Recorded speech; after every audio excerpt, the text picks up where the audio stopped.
Gracias al Señor Jesucristo, reciban nuestros más calurosos saludos y abrazos en el Señor. Les doy gracias al Señor por darnos la oportunidad de estar nuevamente delante de su presencia. Es una oportunidad gloriosa, porque hoy pudimos no habernos levantado, pero Dios tuvo a bien que nos levantáramos para un nuevo día, para la gloria y la honra de su nombre. Dejamos el amor del Señor. Y después de habernos gozado y regocijado por medio de las alabanzas al Señor, permitamos ahora que el Espíritu de Dios hable a nuestras vidas. Yo creo que cada vez que estamos expuestos ante la palabra del Señor, es una oportunidad gloriosa para ver a Dios obrar en cada una de nuestras vidas, situaciones y circunstancias que podamos estar viviendo. Así que les pido, amados hermanos, que abramos nuestro corazón con humildad al poder de la palabra de nuestro Señor y Salvador Jesucristo. Y el tema de este mensaje, amada iglesia, se titula Lejos de Jesús. Y veamos lo que dice Lucas, capítulo 22, verso 24. Y dice así la poderosa palabra del Señor, para la gloria del Padre, del Hijo y del Espíritu Santo. Amén. Y prendiéndole, aquí el texto está indicando a Jesús, la noche en que fue entregado, y prendiéndole le llevaron y le condujeron a la casa del sumo sacerdote. Y Pedro le seguía de lejos. Que Dios añada bendición a su palabra. La vida y ministerio de Jesús, como muy bien usted conoce, fue desde su comienzo en la tierra una llena de persecución, de rechazo y hasta de varios intentos fallidos de muerte en contra de Jesús previos a su crucifixión. Y bíblicamente podemos encontrar este hecho, que desde su nacimiento su vida fue amenazada de muerte cuando Herodes envía un edicto de amenaza para matar a todos los niños menores de 2 años en la región de Belén, donde se encontraba precisamente Jesús acompañado de José y María. Miren lo que dice Mateo, capítulo 2, verso 16. Herodes, entonces, cuando se vio burlado por los magos, se enojó mucho y mandó a matar a todos los niños menores de 2 años que había en Belén y todos sus alrededores, conforme al tiempo que había inquirido de los magos.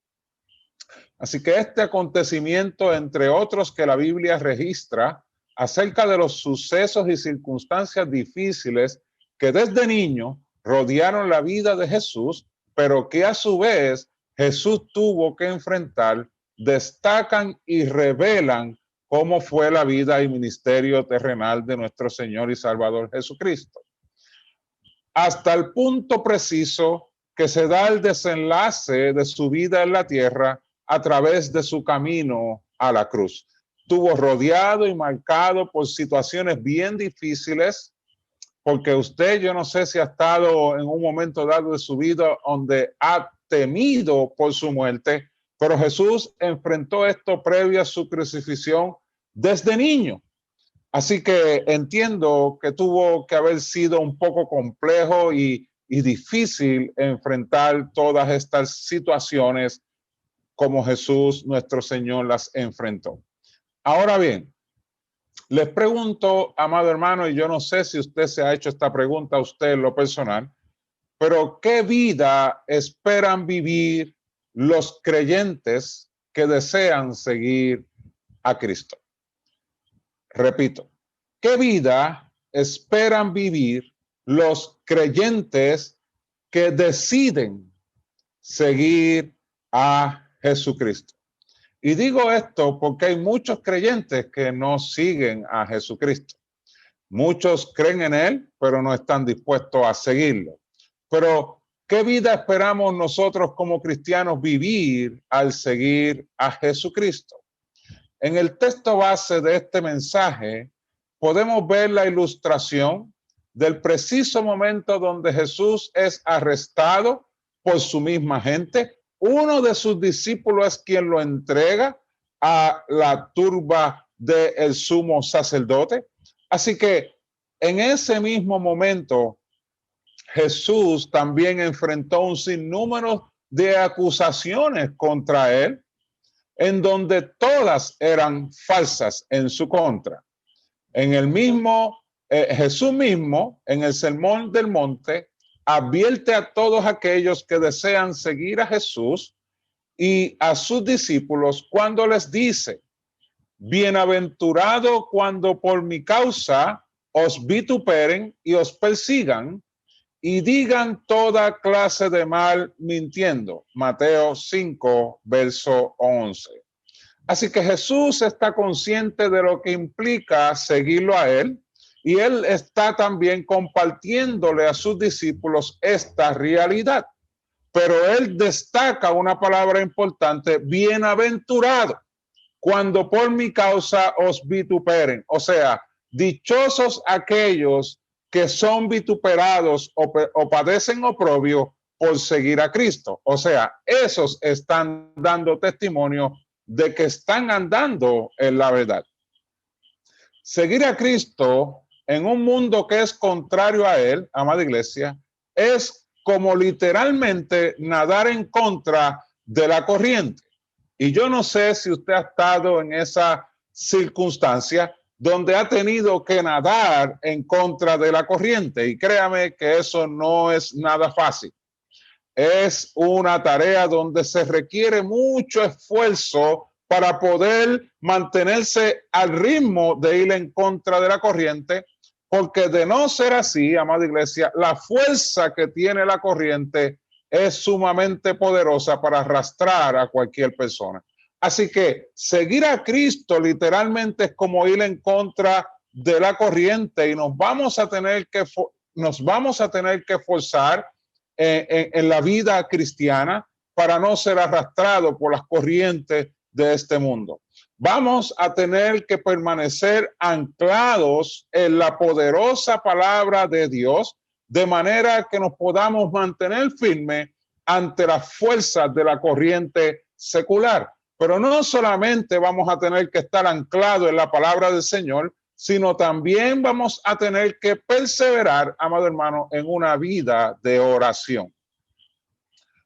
Yo, en lo personal, llevo mucho tiempo observando cómo el sistema secular cada día cobra más fuerza en contra de los seguidores de Jesucristo o de la iglesia del Señor. Y esto se ha ido transmitiendo o se ha ido desarrollando de una manera bien solapada o encubierta. Ha llevado este tipo de actividad secular en contra de la iglesia, ha llevado a la iglesia del Señor, o a un sector, mejor dicho, de la iglesia del Señor, prácticamente al anonimato.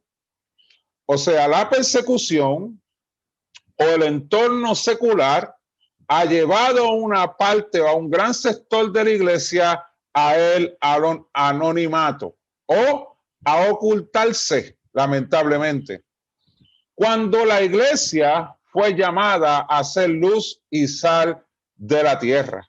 Jesús mismo dijo en Lucas 8:16, nadie que enciende una luz la cubre con una vasija, ni la pone debajo de la cama, sino que la pone en un candelero para que los que entran vean la luz. Así que el propósito de ser luz no es ocultarse por la presión que podamos sentir del mundo secular, sino de resplandecer para la gloria del Señor.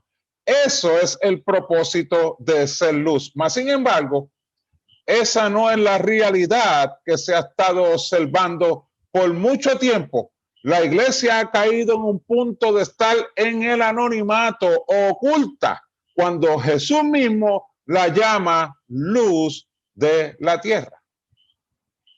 Por lo cual, nuestro llamado no es a estar oculto como si fuéramos violadores de la ley o fugitivos.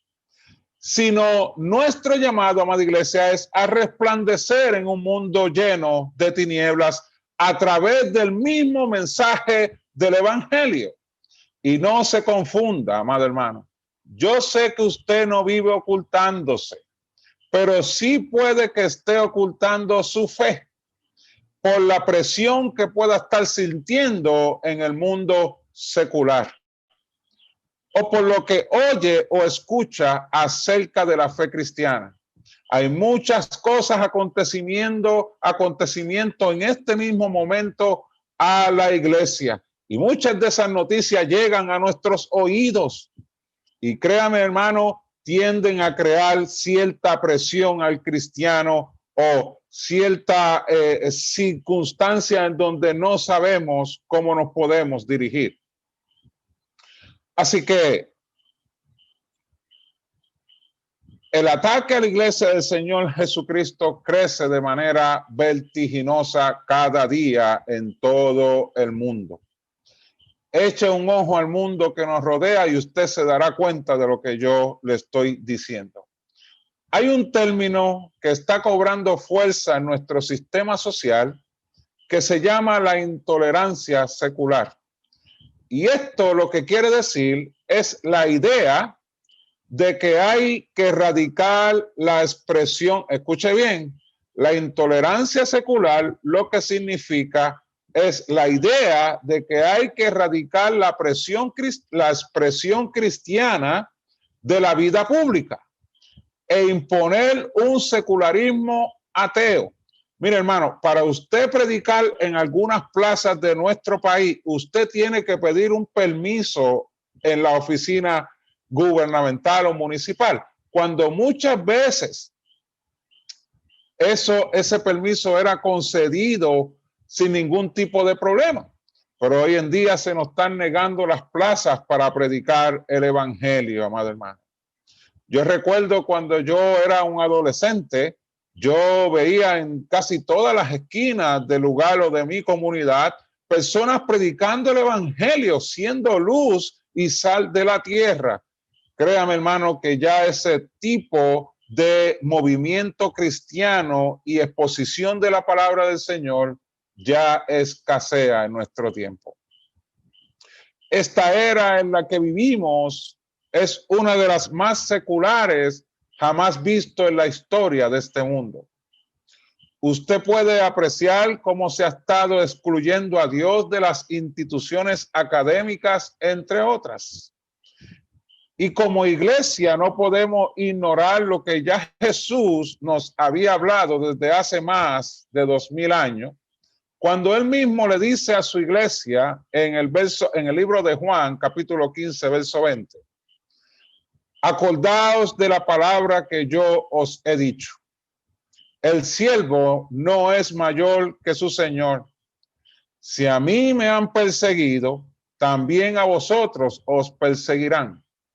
Si han guardado mi palabra, también guardarán la vuestra. A Jesús, amado hermano, lo arrestaron en contra de todos los procesos estipulados por la ley judía, en donde se establecía que todo juicio se debía llevar de día.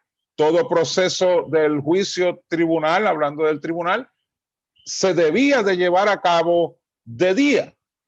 Mas, sin embargo, a Jesús lo llevaron al sumo sacerdote siendo de noche. No encontraban ningún argumento en su contra, amado hermano.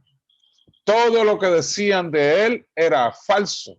Pero finalmente lo acusaron de blasfemia por decir la verdad al reconocer que él era el Mesías. O sea, todo el mundo estaba diciendo mentiras en su contra y no hallaron ningún tipo de motivo para culparlo. Y cuando él dice la verdad, entonces es que lo acusan de blasfemia. Mira lo que dice Marcos 14, verso 61. Mas él callaba y nada respondía mientras lo acusaban. El sumo sacerdote le volvió a preguntar y le dijo: ¿eres tú el Cristo, el Hijo bendito? Y en el verso 62 Jesús le dijo, yo soy, y veréis al Hijo del Hombre sentado a la diestra del poder de Dios y viniendo en las nubes del cielo. Entonces el sumo sacerdote, rasgando sus vestiduras, dijo, ¿qué más necesidad tenemos de testigo? Verso 64. ¿Habéis oído la blasfemia? ¿Qué os parece? Y todos ellos le condenaron declarándole ser digno de muerte. Su vida, amado hermano, como cristiano, debe ser un reflejo de la verdad. Y cuando digo la verdad, el único que dijo, yo soy el camino, la verdad y la vida. Y nadie viene al Padre si no es por mí, fue nuestro Señor Jesucristo. Por lo cual, amada iglesia, nuestras vidas deben demostrar a Cristo, deben ser un reflejo de Cristo, deben ser un reflejo de la verdad. Y esto, amada iglesia, parece trillado dentro del contexto de la iglesia. Se dice mucho que debemos ser como Cristo y todos estamos conscientes de esa realidad. La pregunta que yo me hago en lo personal es, ¿por qué eso no se ve reflejado? ¿Por qué en mi diario vivir no se ve reflejado que estoy andando en la verdad? Así que andar en la verdad nos va a costar padecer por él. Es nuestro llamado, es donde debe estar nuestro corazón, pero créame, amada iglesia, que andar en la verdad nos va a costar padecer por él. Y Pedro, en el proceso de entender el costo de seguir a Jesús, escuche bien, en el proceso de Pedro entender cuánto costaba. Recuerden que desde su niñez la vida de Jesús estuvo padeciendo persecución. Y si están persiguiendo a Cristo, estaban persiguiendo también a todos los que seguían a él, porque estaban persiguiendo, no estaban persiguiendo a los que lo seguían a él, sino a los que ellos representaban, que era a Jesucristo. Jesucristo mismo le dijo a Pablo, Pablo, ¿por qué me persigues? O sea, Pablo estaba asolando a la iglesia, pero ahora Jesús le dice, ¿por qué me persigues? Seguro, porque Jesucristo representaba la iglesia del Señor. Mejor dicho, cada una de estas personas que Pablo perseguía representaba a Jesucristo. Así que Pedro estaba entendiendo el costo de seguir a Jesús. Y en ese proceso de él procesar internamente cuánto le costaría a él seguir a Cristo, se alejó de él. Ahora bien, ¿cuántos de nosotros nos encontramos alejados de Jesús por el costo que eso implica? ¿Cuántos de nosotros nos encontramos alejados de Jesús por el costo de seguirlo a él? Puede ser que el costo sea que su esposo o su esposa le limita a seguir a Jesús. Puede ser que en tu escenario de trabajo sientas la presión secular y contraria a Dios, y eso te ha llevado a seguir a Jesús de lejos. ¿O qué tal si en tu familia hay oposición porque tú practicas una fe distinta a la de ellos y te cuesta sentir el rechazo por ser cristiano o ser cristiana? ¿O temes ser motivo de burlas en el entorno social por tu fe en Jesucristo y te cuesta perder tu popularidad? No sé si alguno de estos ejemplos que les acabo de compartir pueda ser su realidad. Cada vez hay más violencia y maldad en nuestra tierra, madre hermana.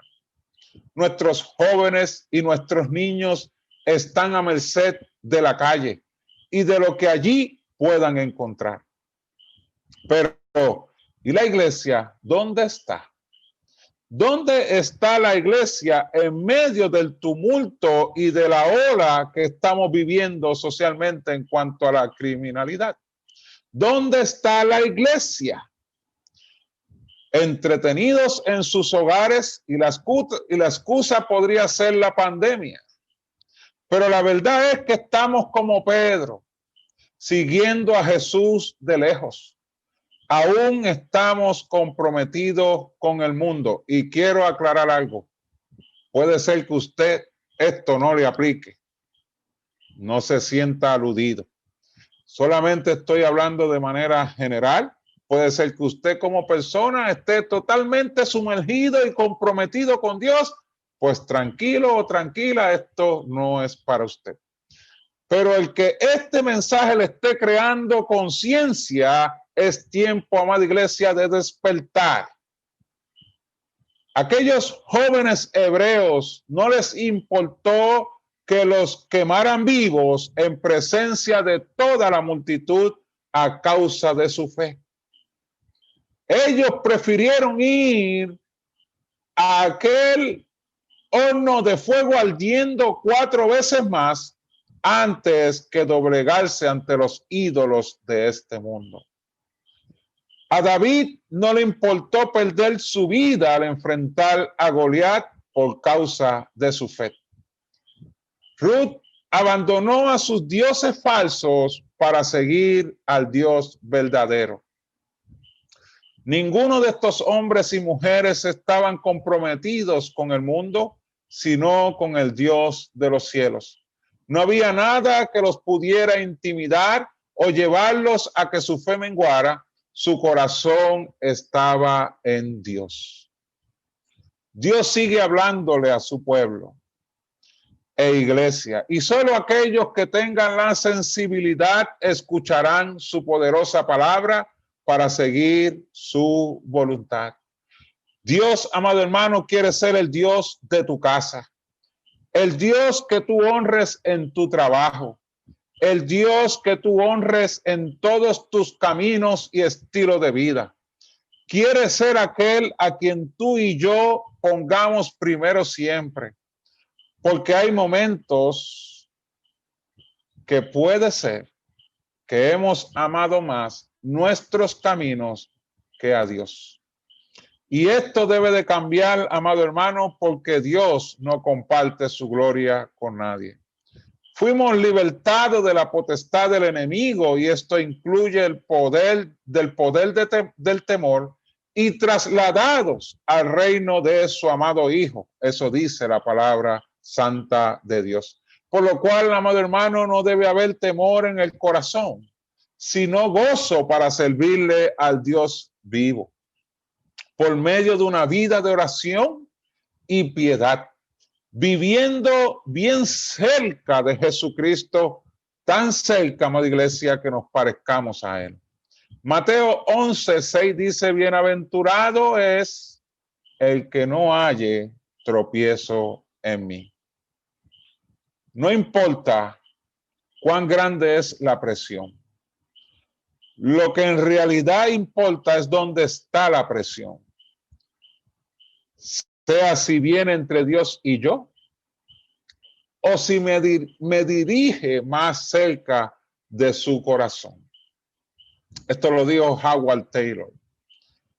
Si hoy sientes presión porque te has alejado de Jesús, lo importante es que logres acercarte más a su corazón. Así que si este mensaje, amada iglesia, amado hermano, con el amor y el respeto que les debo y les tengo, si este mensaje les ha ayudado a crear conciencia, no solamente de la presión que estamos sintiendo o que sentiremos por ser creyentes, y eso nos lleva a estar más cerca de Jesús, yo doy gloria a Dios por eso, amado hermano, y espero que así sea. Amados, oremos juntos. Señor y Padre Celestial, te doy gracias. Gracias porque en tu palabra tú apercibes a la iglesia de los tiempos que estamos viviendo, pero también de los tiempos que han de venir. Ayúdanos, Señor, a estar más cerca de tu corazón para poder serte fiel en nuestra manera de vivir. Tú diste a Jesús, tu Hijo amado, en una cruz para salvar a un mundo bajo pecado. Y gloria a Dios porque entre ellos nos encontramos nosotros, tus hijos, aquí presentes. Padre, Jesucristo clamó antes de ser ascendido al cielo diciendo: no te ruego que los quites del mundo, sino que los guardes del mal. Esa oración todavía hoy sigue vigente, Padre Celestial, delante de ti. Por lo cual cuida y guarda a cada uno de nosotros, tus hijos, del mal que está arropando a la tierra, Señor. Pero ayúdanos, Señor, a seguir siendo luz y sal de la tierra a través de la predicación del evangelio, que no nos ocultemos ni nos sintemos en el anonimato por ver cómo el mundo secular se levanta, sino, Padre Celestial, nosotros ser embajadores del reino de los cielos, predicando a Cristo nuestro Señor y Salvador. Ayúdanos, Señor, a entender eso y ayúdanos, Señor, a practicar lo que tu palabra nos invita a practicar. Por Cristo Jesús hemos orado dándote gracias. Amén, amén, amén. Dios me los bendiga, amada iglesia.